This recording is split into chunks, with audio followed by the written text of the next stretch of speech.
that companies adopt, sometimes a combination of both, but what is the more applicable to you and your business? Market share, that's so common among businesses, US business. I've worked for 3 American businesses in my career. Market share, they're obsessed with. In a company I was with a while ago, the non-exec directors used to ask me month after month in board meetings, what is your market share? How much have you increased? Are you up 5%, 3%, 2%? What have you lost? That was their main metric. Then revenue. Revenue, we all know about revenue. How much is your sales up, down? How much up, down? 5%, 10%, 3%. How much have you lost? Market share and revenue we can become so obsessed with, but what about profit? Profit, some people I've had arguments with go, profit's not important. You just scale the business up, scale it. Look at what Uber does, look at WeWorks, look at some of these others. But I would argue that profit is incredibly important as well.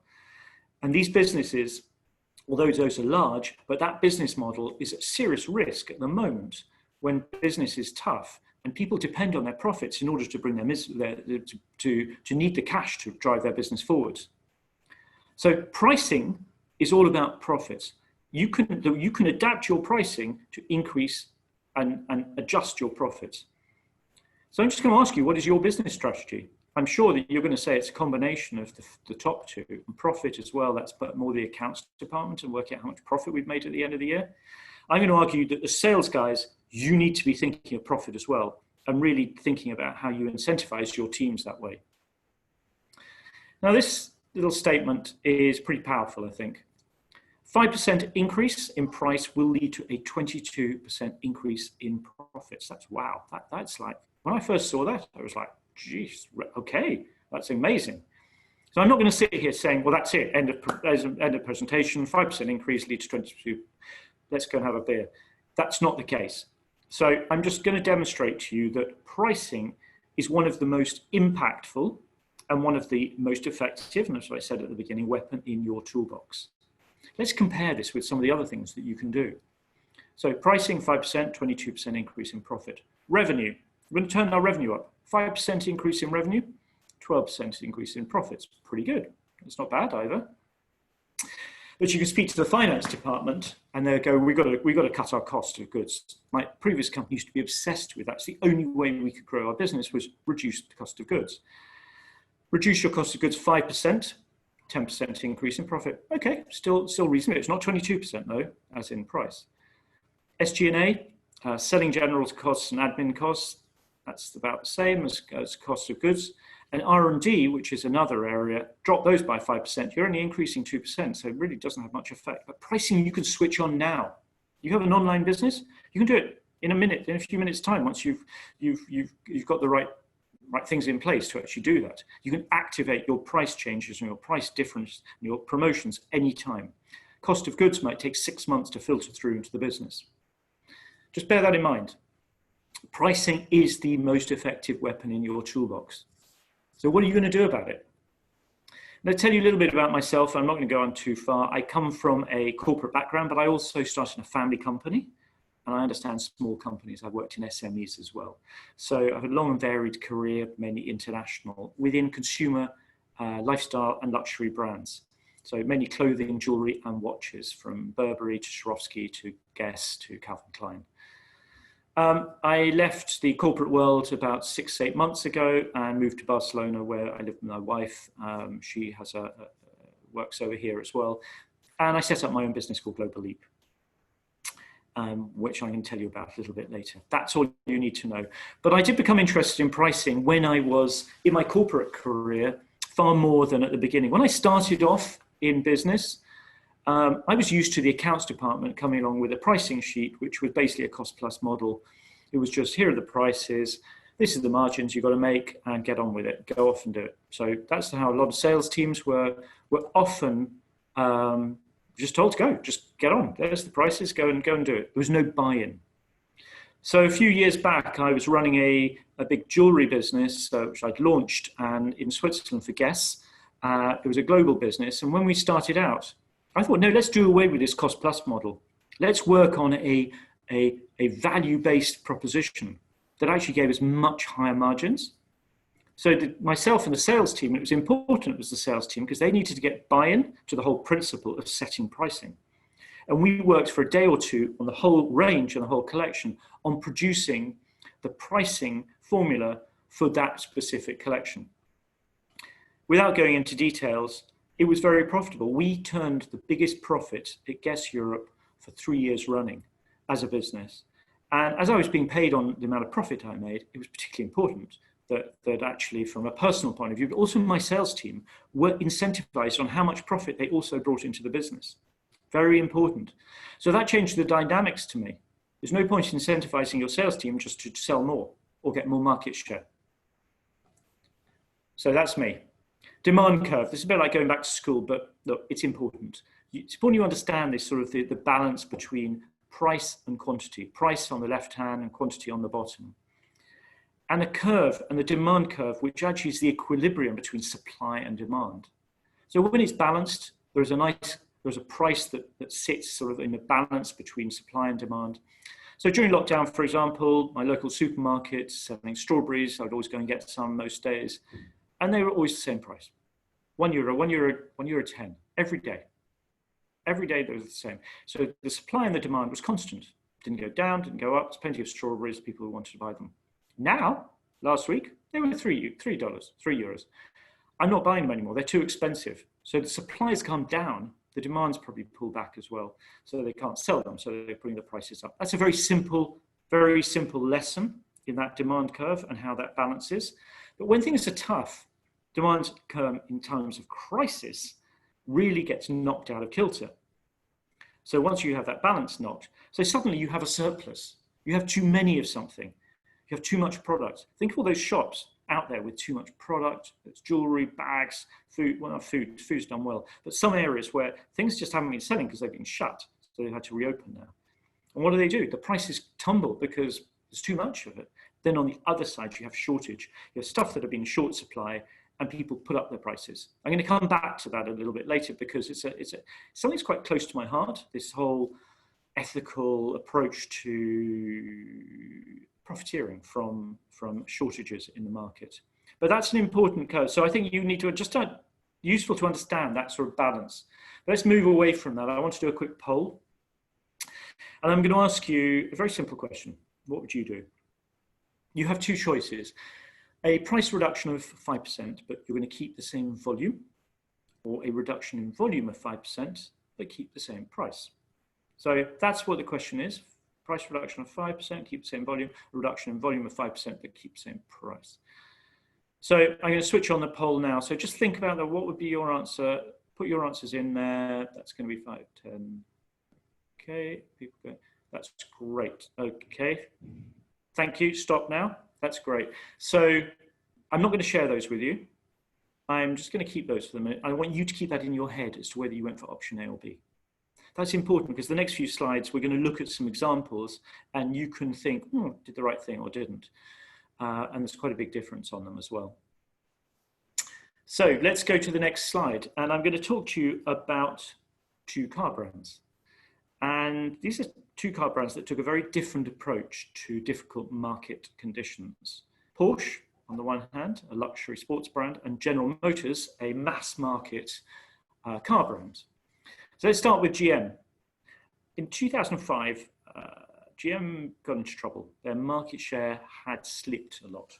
They've been leaders. They've been market leaders since the beginning.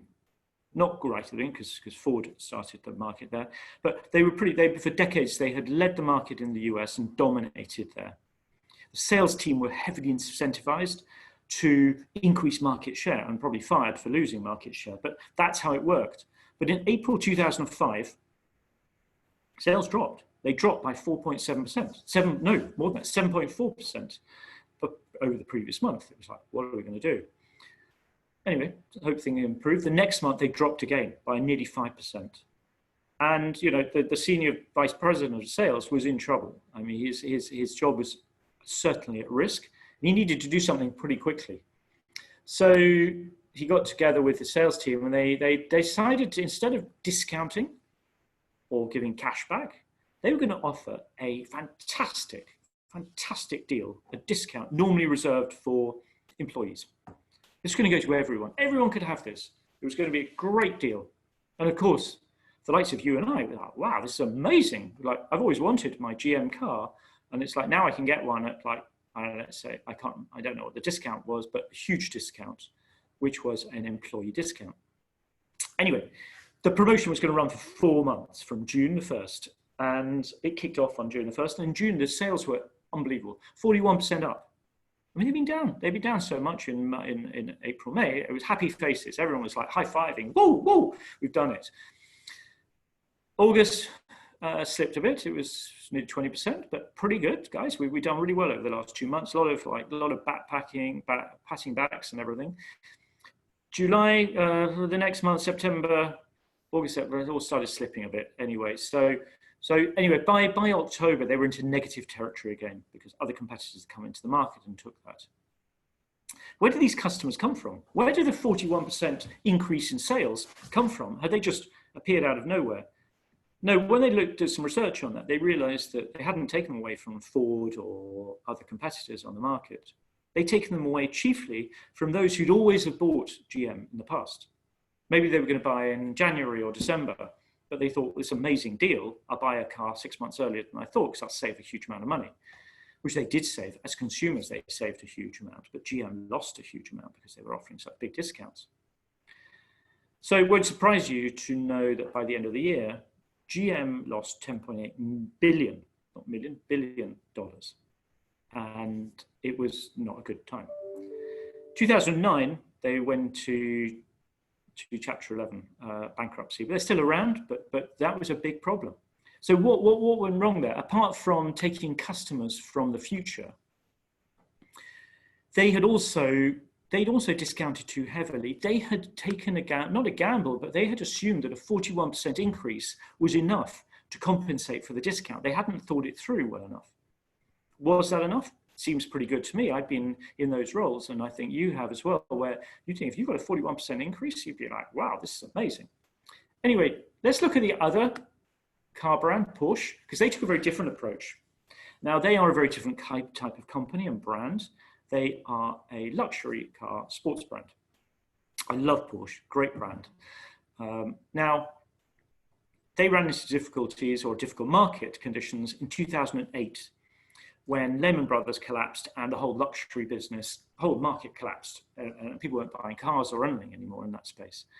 But they sat back and thought, right, we're going to take a long-term view on this. People are going to buy a Porsche, whatever. So, but we're not going to drop our prices. We're going to keep our prices the same because our customers, we feel, wouldn't like that. On top of that,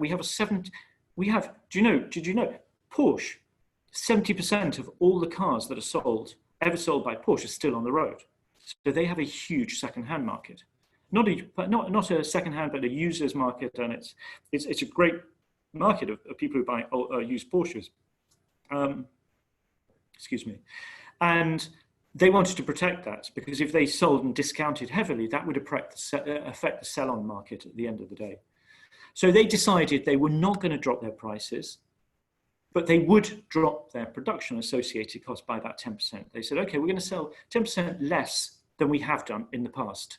We're going to reduce that. We're going to reduce our costs, our people, our production, but we're going to keep our prices the same. We're just going to sit it out.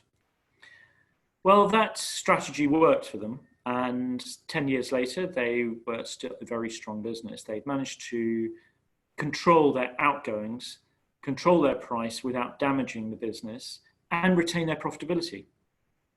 So I'm going to ask you again, would you drop your prices by 5% and keep the same volumes, or reduce your volumes by 5% and keep the same price? Another example, I'm going to ask you to pretend you are, let's say, you are the sales director of a premium eco bike. It's the best model on the market. It does everything. It's got hours of battery time. It's really hard wearing. It looks great. It's got great customer service. And you've done pretty well. You've had a good year. You sold 10,000 of these things. They're €1,000 a shot, so they're not cheap, but you sold well. You've done well. You had a good marketing campaign behind it. And you've got 10 million sales in the book.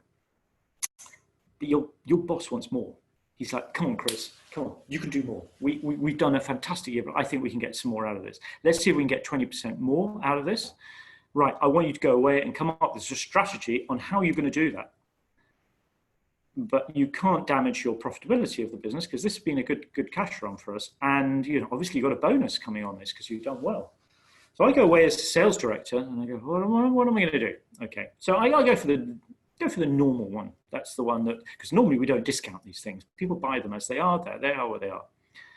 So let's see. So I work out some numbers on a spreadsheet, and I start working through here. And this is what my spreadsheet starts looking like. So if you look on the left-hand side, the standard column with the orange heading, you've got my 10 million turnover, 10,000 units at 1,000 a go.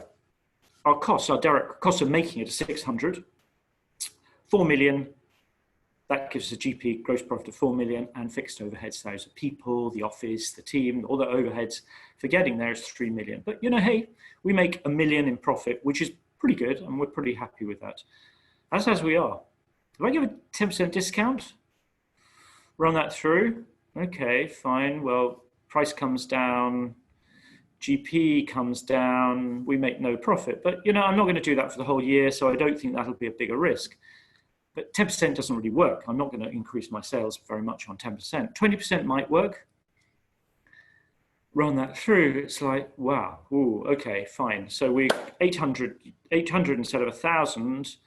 Our direct costs are still the same, but our GP is down. How are we going to do this? We look like losing €1 million. And if I do that for a couple of months, I'm going to severely hit my margin, and I might hit my profit, and I'm going to hit my bonus as well. So what am I going to do? What do I do to allay the balance of my having discounted? I know what we'll do. We're going to have to sell a lot more of these things, because that's the obvious thing. We think if we're going to drop our price is going to, everyone's going to go up. So I run through some numbers again, and this is what I get on here. So if you look on the middle column this time, the 10% discount. Okay, my revenue goes up to 12 million. My volume though, oh wow, I've got to increase by 33%, a third more I've got to sell for 10% discount. That's a big deal. That's to make up the $1 million profit that I've lost. Well, that's not really going to work. 10% is not going to work anyway. 20% discount. Wow. I have got to sell double the volume that I had to if I was, it's incredible. So 20% discount, I've got to double my volume just to make up the same $1 million that I sold. Of profit that I've made. That doesn't work either, because my sales team, I can't ask my sales team, there's no way that any of us can actually increase our sales, double our volume with a 20% discount, with the best will in the world. Bit of a problem, because my boss is on my back, I've got to increase these sales. So what are you going to do? And the challenge is options. So how many options do you have? If you're just going down the discount route, you're not going to have many options. You're just going to have one solution. And that solution could put your whole profitability seriously at risk. So I'm going to move on now just to a couple of areas which I think are pretty, to me, quite close to my heart. And I'm just going to have a couple of slides here talking about it. One is price wars. Price wars are something that you see all the time. And I've seen in my life within jewelry and clothing, it's big many times. The fact is, nobody wins. Nobody wins these price wars. They are a waste of time, and it's a race to the bottom. And frankly, everyone loses out. You lose profitability, and it puts your business at risk. That's the problem. 80% of the time, there's some research in the US, 80% of the time that companies said they were in a price war, they blame the other side. It's like kids talking. So recently you've had Trump and President Xi of China in their price wars between, their trade wars between the two countries. Nobody wins. It's a no-brainer. So my recommendation, if a competitor starts undercutting you, do not come back and do the same, because it'll just be a fight. You'll start hitting each other and you'll both suffer badly. Avoid it, move on. The second one is profiteering. Profiteering is very topical at the moment. And of course, when demand rises, supply is limited, people are going to be tempted to make more profits. And I get it. You've got airlines, you've got Uber, you've got bookings, you've got, hotel bookings, all raise and drop their prices when demand goes up and down. And that's a dynamic that we've all been used to and are okay with. But when the price rises are excessive, well beyond 100%, then frankly, I really question the moral right to do so. So I've found actually quite a lot that's being written online, and how brands, and I'm very much into brands as my background, how one theme that's coming out and how brands have reacted to this pandemic throughout. And this is sort of common theme that's run through. And this is that consumers are going to remember those brands who've adapted to the model to help combat the virus. So, such as Louis Vuitton making hand sanitizer. So they make handbags and clothing and everything, but they've switched, they pivoted quickly, making hand sanitizer. Zara making protective equipment. Okay, it might look a bit cynical, but the fact they've done it quickly, they did it within a week of the pandemic, they've done it, they haven't charged, they've supplied stuff free of charge. You feel good about that, that's good. But those brands are not those brands, but other brands that have taken advantage. They've really profiteered by charging huge prices and deciding who they're going to sell to and taking short-term profit, will be really hit hard, and consumers will turn against them. So that's what I feel. And I would say that if you're even thinking of doing it, be careful, because it's not going to affect it's short-term profit, but your reputation is going to be hit severely. So again, price wars, profiteering, avoid. Value. Pricing is what you pay. Value is what you get. That is what Warren Buffett from Berkshire Hathaway famously has said several times.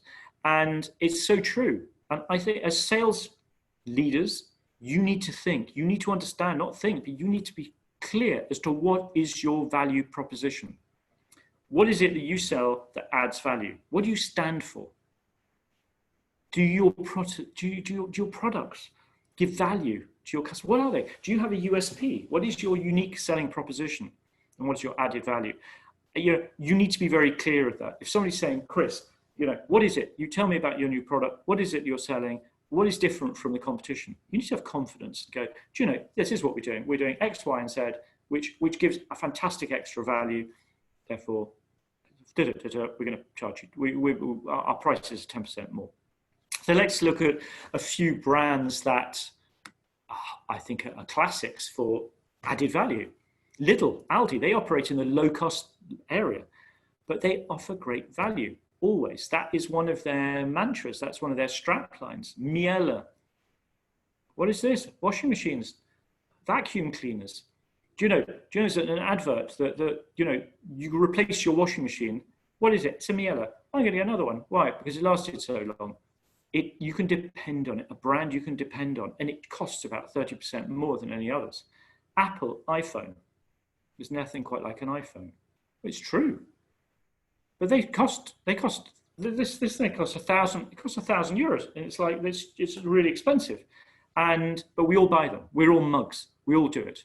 Why is that? Because we think they give great value, and they do things that other phones can't do.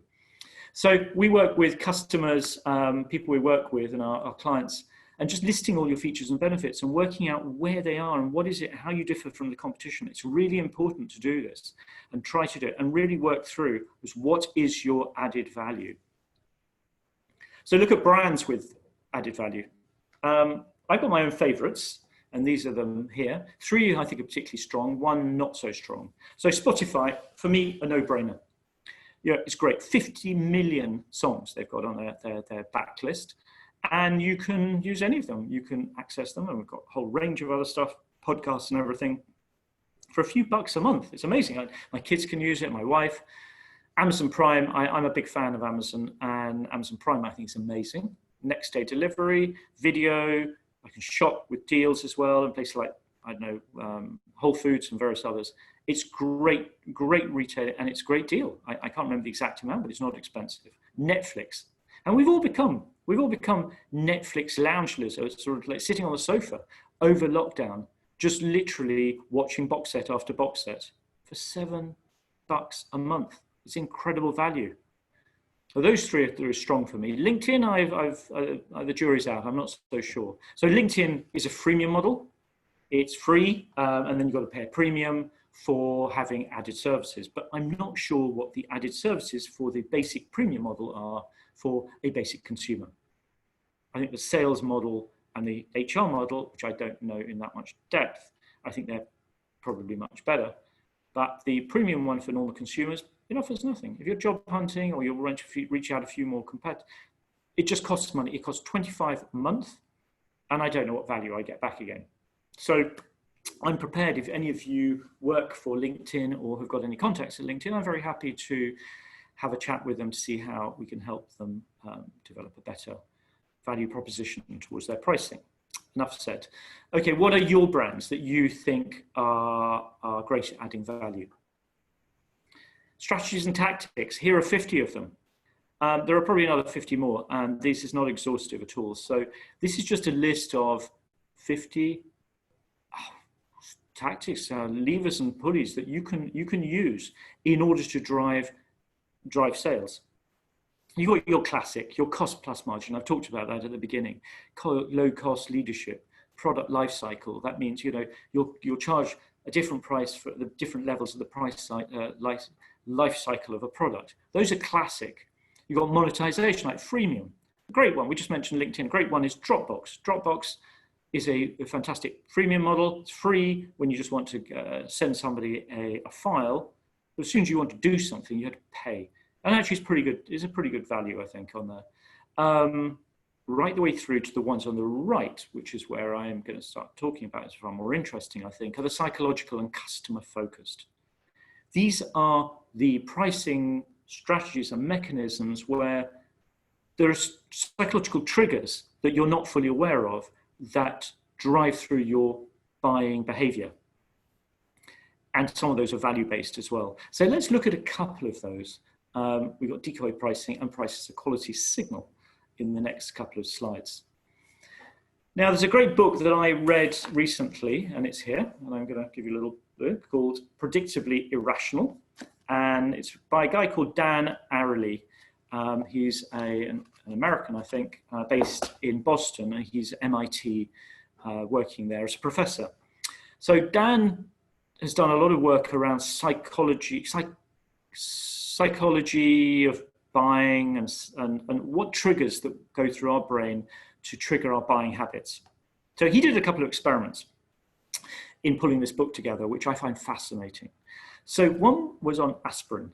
So Dan got his students together, he put them in a room, and we put them in 2 rooms, and he's got 2 groups, one group, A and a B. And the first group, he said to them, right guys, I've got this aspirin here. It's a budget one, it's 10 cents, it's not very expensive, but it works pretty well. So when you go off for your weekend session with your mates this weekend, have a few beers, take this aspirin the day after, you're gonna feel a lot better, and come back next week and tell me how you feel. The second lot, he said, okay guys, right, here you go, I've got this premium aspirin, it's $2, that's how much it costs. When you go off your few drinks on Friday night, take one of these on Saturday morning, let me know how you feel, because I'm just doing some research on this. So they came back the next week, and they said, the guys with the 10 cents said, yeah, 65%, worked pretty well, actually, worked well, cleared my head up. And the $2 one, 85%, 20% more, said, yeah, headache cleared away completely, gone, fantastic, really good. So what does that show you? It shows you that there's an imbalance between what people will pay for something they perceive as more expensive than cheaper. But there's one step further as well, which adds a sting in the tail, is that there weren't aspirin at all. So they were a placebo, so it had no medical ability. So they actually believed that not only that it worked because a professor had told them, but they believed the more expensive, basically piece of chalk, had worked to clear up their headache because it cost more. Interesting.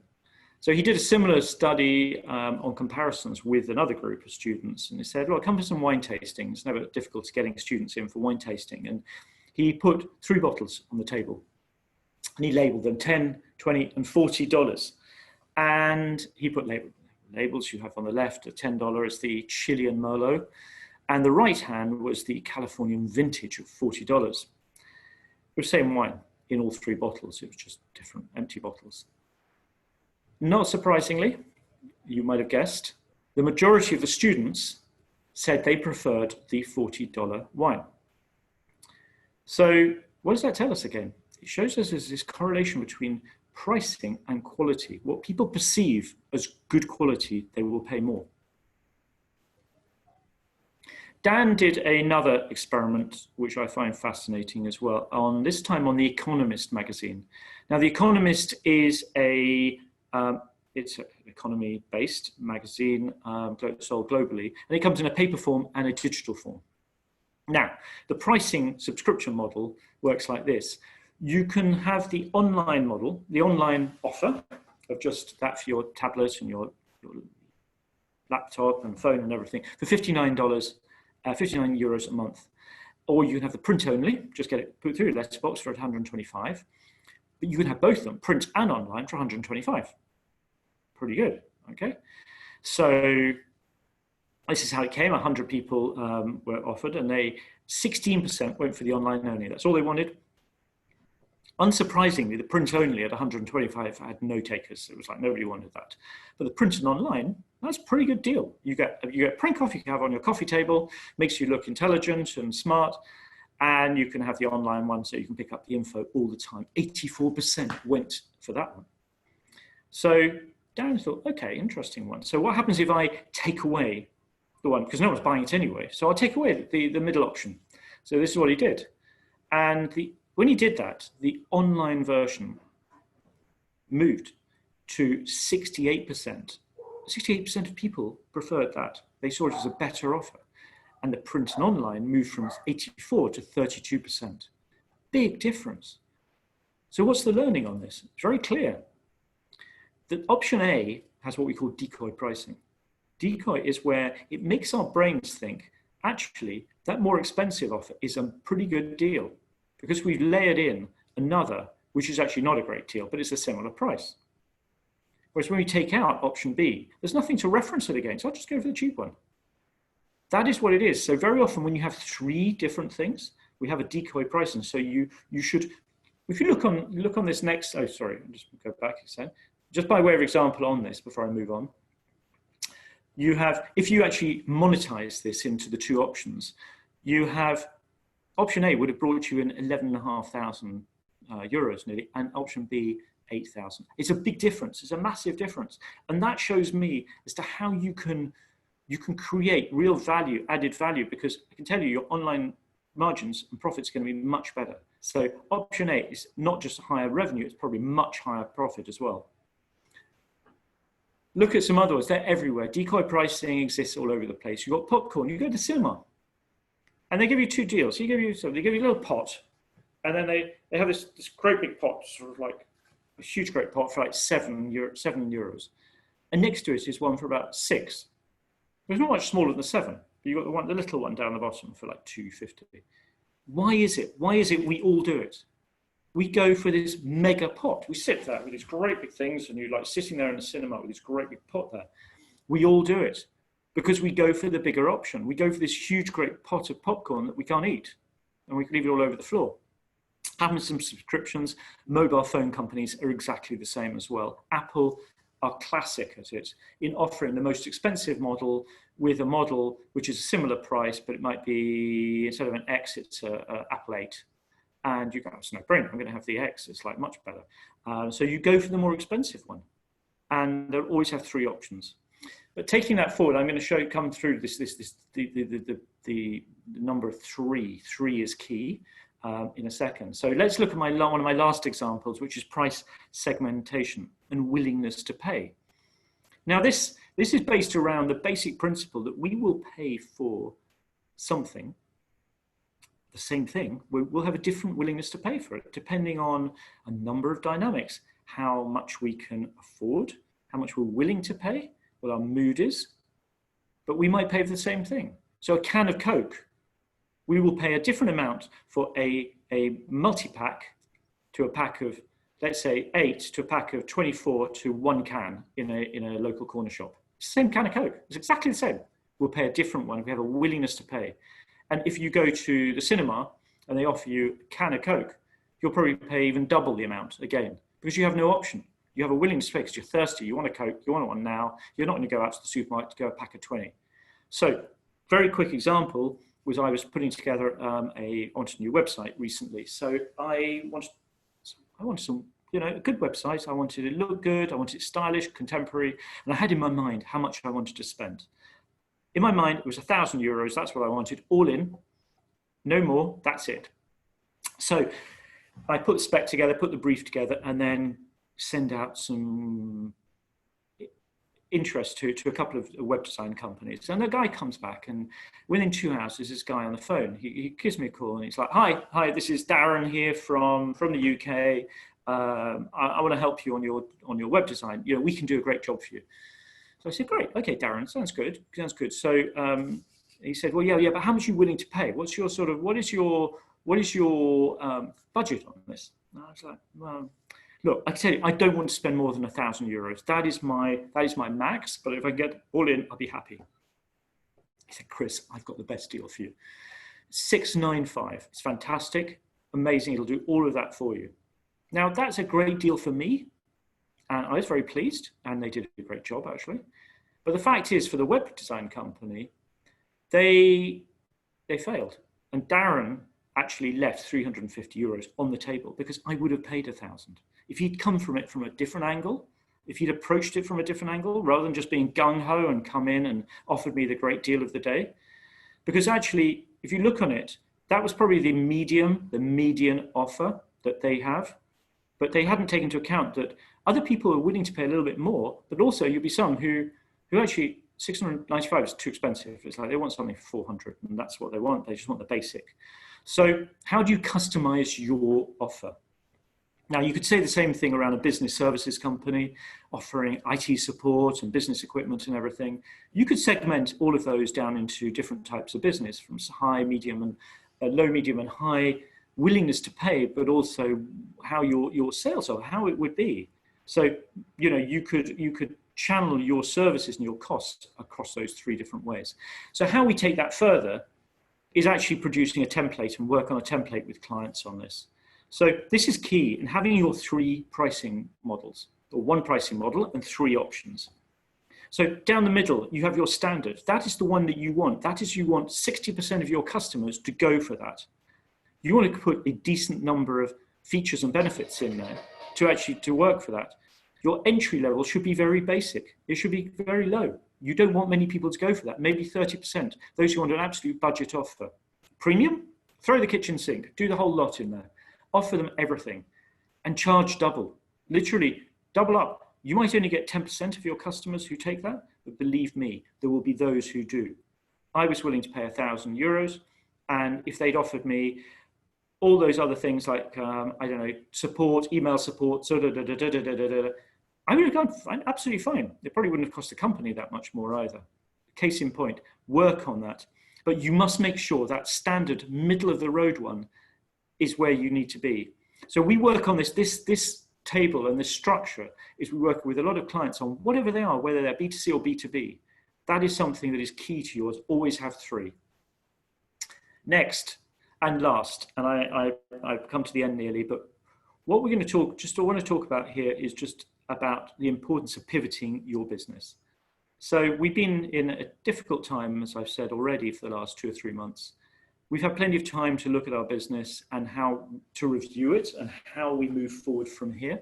And those businesses that have been particularly successful, and I think will be successful going forward, are those who are going to pivot. They're going to think very differently. They're going to look at markets and market opportunities in a different way. They need to be creative, and they need to look differently completely to where they've been before. And then they're going to kind of thrive. So how are you going to pivot and thrive? Now let's look at just a couple of businesses that have been success stories in the last 2 or 3 months, and also a couple of businesses that have started pivoting and showing some example of what you do. So these 6 areas have been particularly strong. Home baking. We seem to love home baking. We love making cakes and bread.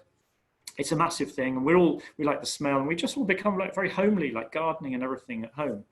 That's been big. Is there an opportunity there to pivot in that area? Barbering, haircut.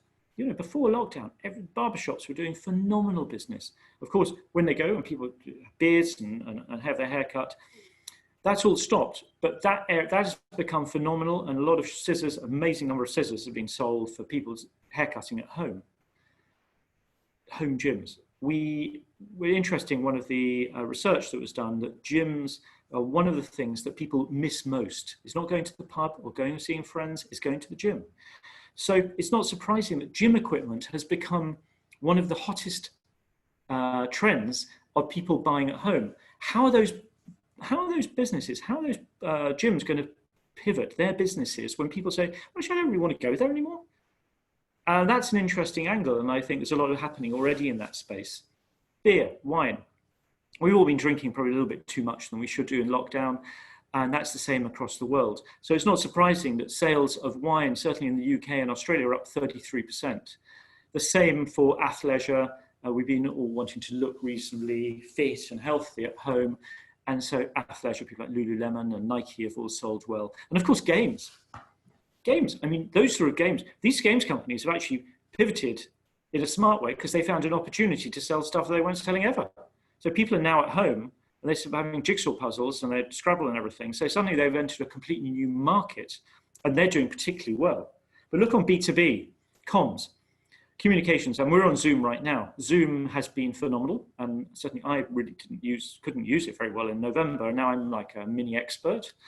But look at other areas, supply chain. MyProtein, part of the Hut Group, based in Manchester, a £1 billion business. They pivoted their business when they saw their supply chain was severely damaged or severely threatened.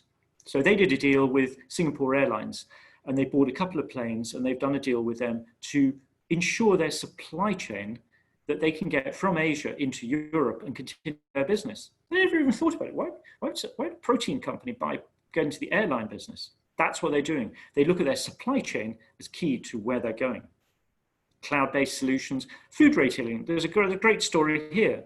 I work with a company that are in the food business, and they supply restaurants in Spain here with frozen and sous vide vacuum-packed food. Their business was decimated on lockdown. No one buying anything anymore. And so they have switched and pivoted, and they are now they have a quite strong model that's growing rapidly in a B2C. They've worked on an app, and they've worked with a company on building their consumer-facing business, and they have thousands of customers already within a short space of time. And on top of that, their customers pay straight away, whereas their old customers were paying in 90 days. They've changed their pricing model completely. If you're thinking of getting into a new area in the future, renewable energy, sustainability, ethical sourcing is massive. Those are going to be hot areas. This is all about pivoting and finding new markets. That's enough from me. Tell you a little bit about Global Leap for 2 seconds. I enable businesses to scale profits annually by 20%. It's a big deal, but and it's a big ask.